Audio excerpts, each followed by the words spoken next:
To another edition of TinChattin, the final edition of TinChattin of the 2024 season. I am Drew Fry alongside Maggie Castraba, Mike Maz, our first three-person TinChattin as we wrap up this season.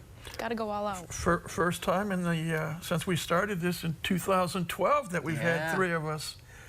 But we got to get excited for that kind of year-end wrap-up. I know it hasn't been a super exciting year from the win-loss record, but still a lot of excitement on the field that we can enjoy.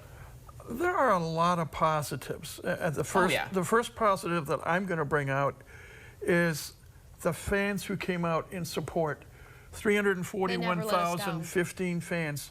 Third best attendance mark in the Midwest League.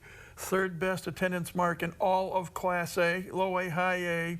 Tincaps outdrew 26 AA teams and 12 AAA teams in attendance. That's incredible. And that speaks volumes for the citizens in the greater Fort Wayne area.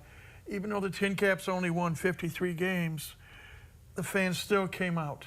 Yeah, year 15 at Parkview Field. That was really big when we started the year. That was really a big focal point. And what was it, 19 sellouts? 19 sellouts. And the team, in spite of having 5 games rained out where they could not, the way the system is set up, you could not count. If you played a doubleheader, you could only count one number. That was a season high, too. For rainouts. 5 rainouts, and I know 3 of them were sellouts. Yeah. You know, and that's in excess of 7,000 per sellout. So the support of the fans, I think, is first and foremost. Thank you, fans, for coming out to Parkview Field. Yeah, of course. And then the on-the-field action as well. I mean, you've got the array of papers in front of you.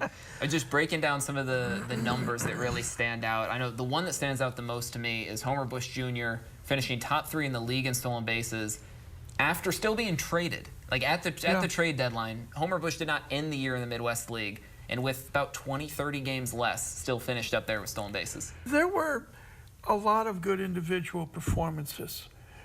We talk about Homer Bush Jr. We take a look, Ethan Salas, even though the batting average wasn't what he or anybody wanted, as he had to work hard to just get over the 200 mark. It was He ended up tied for second in the league in doubles with 27. Kai Murphy finished 6th with 24. And we talk about Homer being tied for 3rd in stolen bases. Noelian Cedeno finished tied for 4th in triples with 6, 1 behind 3 players. That's always that fun stat that you don't pay super attention to the triple stat, but when you're in person and you see someone, you know, leg out that three base hit, that's always fun. Do you have like kind of standout moments from this year? What was that, you know, that in the moment thing that really you remember about that 2024 season at Parkview? Standout season, oh gosh, standout moment. I would have to say when the Home Run Derby came to town. Home Run Derby X, that was a fun one. Just the event that surrounded that was big for Parkview. Again, we always go back to the fans and that aspect. That was big for the fans to come out, and that was great for the city, and just that drew a lot of attention, so that was fun. You and I covered that, and so that was a great opportunity. And then, gosh, player-wise, I'll have to say the comeback of Tyler Robertson. I mean, dealt through injury, and then to see him towards the end of the season really show out, that was remarkable. So. Hitting nearly 400 after missing over 2 months with a broken bone in his hand. I know, yeah. To see him in the lineup was always nice. I think the biggest question mark over the winter is going to be, where will the Padres start Ethan Salas in 2025? Right. If it were me, I'd bring him right back here to Fort Wayne. And the reason, he's only 18. And he'll be 18 to start next season. Correct. Birthday mid-year. Now, my gut feeling is that San Diego will send him to San Antonio, the next level up in AA, the Texas League. But he has a wealth of talent and a wealth of potential. And he started showing some of the power that San Diego was looking for in the last 2 months of the season. Right. As evidenced by his 27 doubles. So that, to me, that's going to be a key question.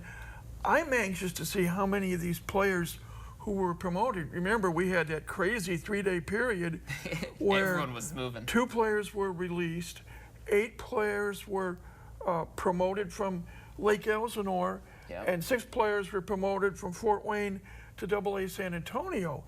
So you had to go out and buy some new business cards to find out who was who. Right. Literally. Reprint some It of those was baseball messy, cards. yeah. And I'm anxious to see how many of those players may start next year here in Fort Wayne. We have to backtrack for a second.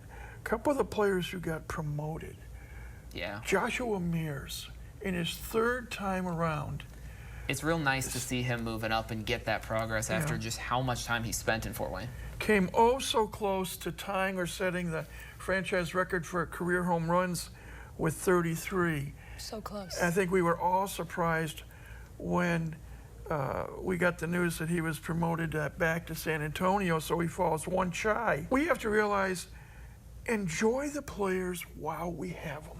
It's always bittersweet. Yeah. We never know how long they'll be, but by George, enjoy it while you can, and stop and think too. Last year's starting shortstop, 2023 starting shortstop, Yeah. was one Jackson Merrill. Played in Fort Wayne through mid-July.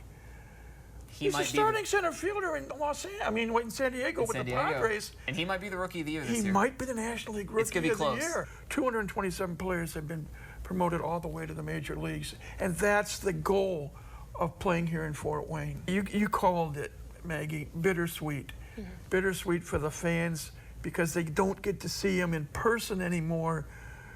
But the sweet part of it is they can always tell their friends someday, And you won. I was there seeing so-and-so fill in the blank, who now is a star in the major leagues, when he played here in Fort Wayne. Yeah. And that's a source of pride for the player and for the fan and for the community. Hey, they gave it their all. And that's all you can ask. That's all the Padres can ask. That's all the fans can ask. That's all we, the media, can hope for, is that the players give it their best effort. Yeah, we were talking to Coach Daly earlier in the week, and he even made the comment, the wins and losses, that's not what this season was about. It was about the constant fight, and this team never stopped with that resiliency. Time to go into hibernation now. Yeah. And we come out of hibernation. Season starts April 4th, Parkview Field. I believe it's a 6:35 start against Lansing. And then, Lord willing, we get to do this all over again. Yep. I can't thank you two enough for and the station management for allowing me to come in. It's been a joy for me. I've been able to do this since 2012. I appreciate your efforts coming into a unique situation, and I look forward, again, knock on wood or for Micah, that we can all get together again throughout 2025. We have a countdown going. We just said that Yes. before this. We're gonna start 200 it. some days. Yeah, We're looking forward to it. Countdown is on. Well, with that, that's going to do it for our final TinChattin of 2024 season. We'll have more locker room after the break, but Mike, do you want to send us out one last time? You've been watching TinChattin as part of the locker room.